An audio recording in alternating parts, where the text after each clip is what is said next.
জয়গুরু বন্ধুরা, আমার channel beauties কিচেনে আপনাদের সবাইকে স্বাগত।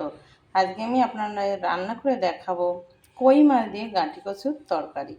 এখানে দেখুন আমি কই মাছ, জ্যান্ত কই মাছ ছিল, আমি কেটে বেছে সুন্দর করে ধুয়ে আমি ভেজে নিয়েছি, কড়া করে মাছটাকে ভেজেছি। আর এখানে দেখুন গাঁটি কচুটাকে আমি কেটে ধুয়ে রেখেছি। আমি কিন্তু গাঁটি কচু সিদ্ধ করিনি, আমি এমনি ছুলেছি, আলু ছুলার মতো। নতুন আলু যখন ওঠে আমরা বটির পিছন দিয়ে ছুলি, আমি সেইভাবে ছুলেছি। তার জন্য দেখুন একদম এই যে এইরকম হয়েছে, দেখেছেন? আর সিদ্ধ করে ছুললে হয়, তো আমি সিদ্ধ করিনি, আমি ওভাবে ছুলে নিয়েছি। তাতে কি গাঁটি কচু থেকে বেশি ফেলানো গেল না, ঠিক সেদ্ধ করে ছোলার মতনই হলো। আমি তার সাথে একটা আলু দিয়ে দিয়েছি কেটে, আলুটাও ঠিক লম্বা লম্বা করে কেটে দিয়েছি। তো আলু আর গাঁটি কচু মিলে এবার আমি তেলে ভেজে নেব। আমি কড়াতে একটু তেল দিয়েছি, এই কড়াতেই আমি ভেজে নেব সবজিটাকে। একটু লবণ হলুদ দিয়ে নেড়ে চেড়ে নেবো। আমি একটু দিয়ে দেবো সামান্য হলুদ, দেব লবণ, পরিমাণ মতো লবণ দিয়ে এবার নেড়ে চেড়ে আমি একটু ঢেকে দেবো। যেহেতু গাঁটি কচুটা সেদ্ধ করা না, তাই আমি ঢেকে দেবো। এবার আমি ঢেকে দিচ্ছি অল্প জাল দিয়ে। একদম টান টান একদম হয়ে গেছে, সবজি জলে শুকিয়ে গেছে এবং সবজি সেদ্ধ হয়ে গেছে, সুন্দর কষানো হয়েছে দেখুন তেলে দিয়ে, কোনো মশলা ছাড়া। এবার আমি জল দিয়ে দেবো। জলটা ঝোল যে যেমন রাখবে সেই হিসাবে জল দিলেই হবে।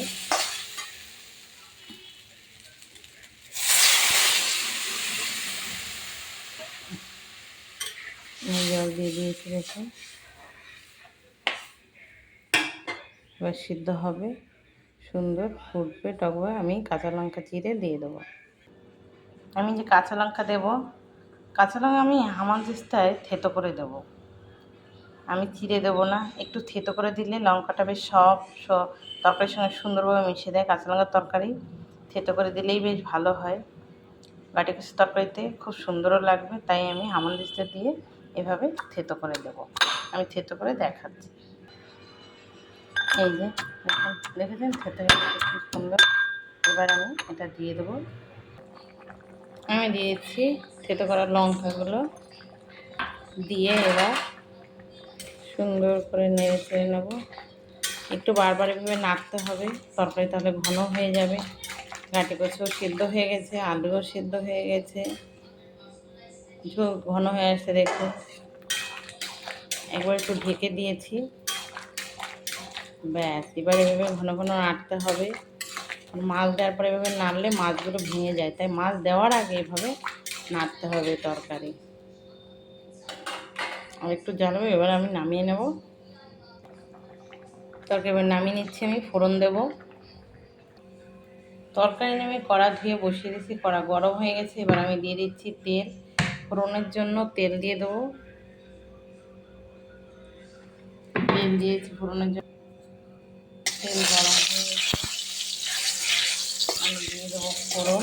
এবার দিয়ে দেবো শুকনো লঙ্কা, দিয়ে দেবো তেজপাতা,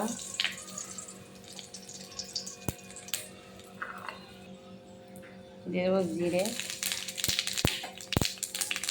নেড়ে ছেড়ে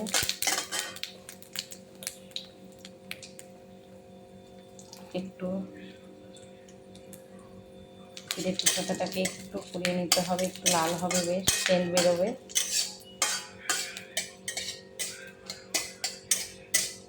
তবে কিন্তু তরকারির স্বাদটা ভালো হয়।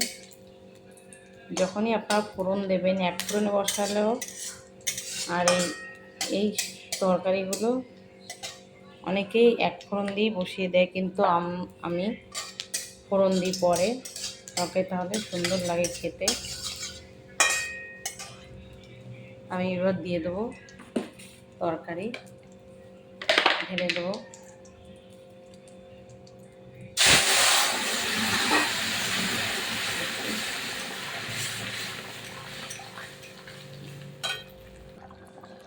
তরকারি দেখুন, তরকারি আমার কিন্তু হয়ে গেছে। এবার আমি নামিয়ে নেব। কোনো মশলা ছাড়া একদম প্লেন দেখুন, শুধু কাঁচা লঙ্কা দিয়ে তরকারি। এভাবে কিন্তু গাঁটি কচুর তরকারি মাছ দিয়ে অতি অবশ্যই করে খেয়ে দেখবেন, খেতে ভীষণ ভালো লাগে মশলা ছাড়া। তো আর আমি কিন্তু মাছ সবসময় ভেজে রাখি গামলায়, যে গামলার ভিতরে আমি তরকারিটা ঢেলে নিই, ফোড়ন দিয়ে দিই, যে আলাদা করে ঝোলে মাছ দিতে হবে এটা আমি করি না। হয়ে গেছে, এবার আমি নামিয়ে নেব। দেখুন গাঁটি কচুর তরকারি হয়ে গেছে, আলু গাঁটি কচু দিয়ে তরকারি। এভাবে কিন্তু আপনারা অতি অবশ্যই রান্না করে খেয়ে দেখবেন।